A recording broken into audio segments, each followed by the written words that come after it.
Ever wondered how your muscles grow when you lift weights? It's a question that has intrigued fitness enthusiasts and scientists alike for decades. Today, we're going to unravel the mysteries behind muscle growth.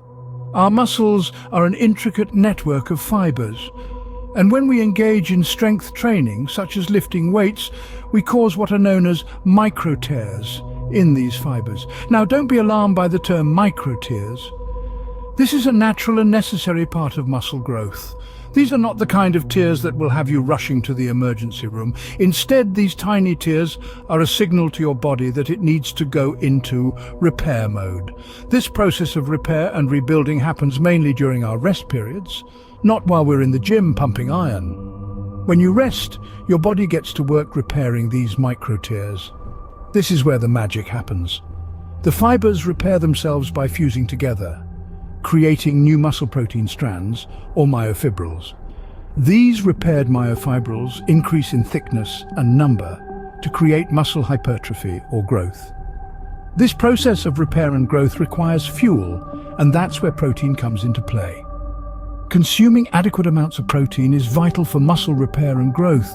You see, proteins are the building blocks of muscle tissue. They're broken down into amino acids, which are then used to repair our muscles and make them stronger. So, when you're chowing down on that post-workout protein shake or meal, remember that you're not just satisfying your hunger. You're feeding your muscles the nutrients they need to repair and grow.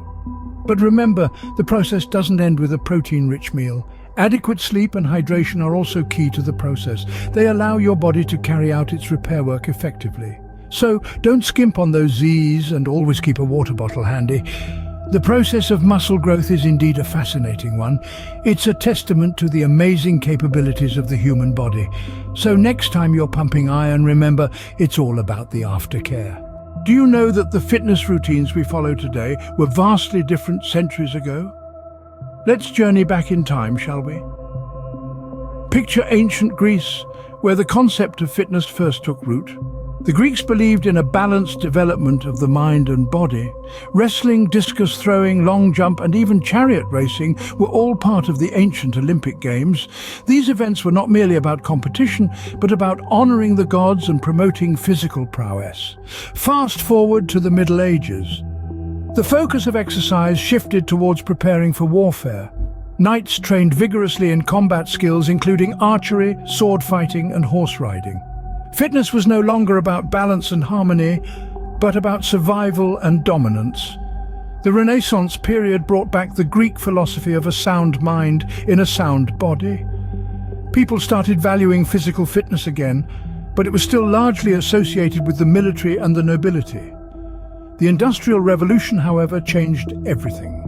As more people moved to cities and started working in factories, physical labor decreased and sedentary lifestyles became the norm.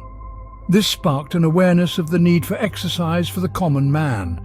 The late 19th century saw the birth of the first public gymnasiums and organized fitness programs.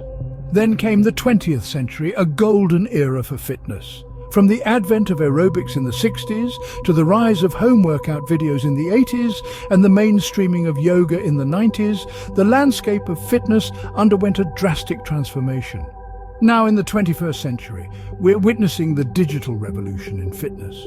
With the rise of smart wearables and fitness apps, workouts are more personalized and accessible than ever. From honoring the gods to preparing for warfare, from promoting well-being to combating sedentary lifestyles, the purpose and methods of exercise have evolved dramatically over time. But the core principle remains the same. Exercise is essential for our health and well-being. Incredible, isn't it? Our ancestors might not recognize our gyms, but they'd surely appreciate our dedication. Planking seems simple, but did you know it's one of the most effective full-body exercises? It's true.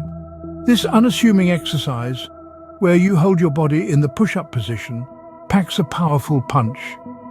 The plank is a real powerhouse when it comes to fitness, as it engages multiple muscles groups simultaneously. It primarily strengthens your core, those vital muscles that link the upper and lower body, but that's not all.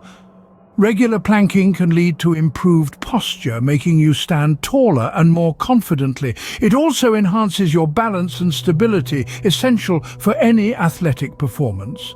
And if you suffer from back pain, you're in luck. The plank is known to alleviate such discomfort by strengthening your back muscles. Now brace yourselves.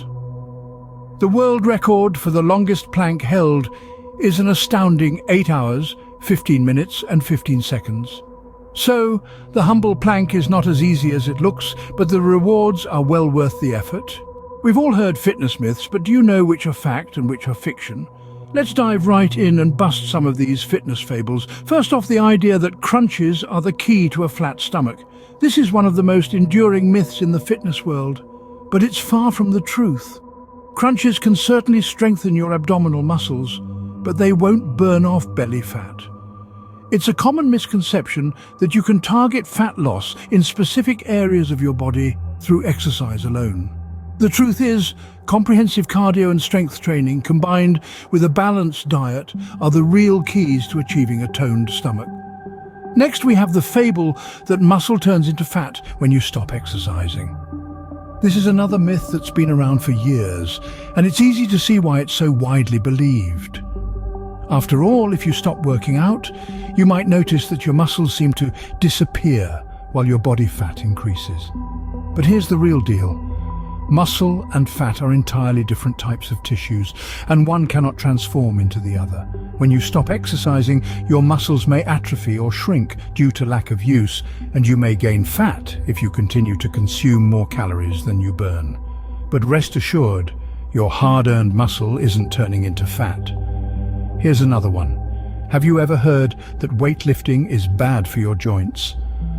This myth discourages many people from strength training, but it's not entirely accurate. Proper weightlifting, with correct form and an appropriate amount of weight, can actually help strengthen your joints, not harm them. However, lifting weights improperly or attempting to lift too much weight can indeed lead to injury. Lastly, the myth that sweating means you're burning more calories. While it's true that a challenging workout can make you sweat, it doesn't necessarily mean you're burning more calories.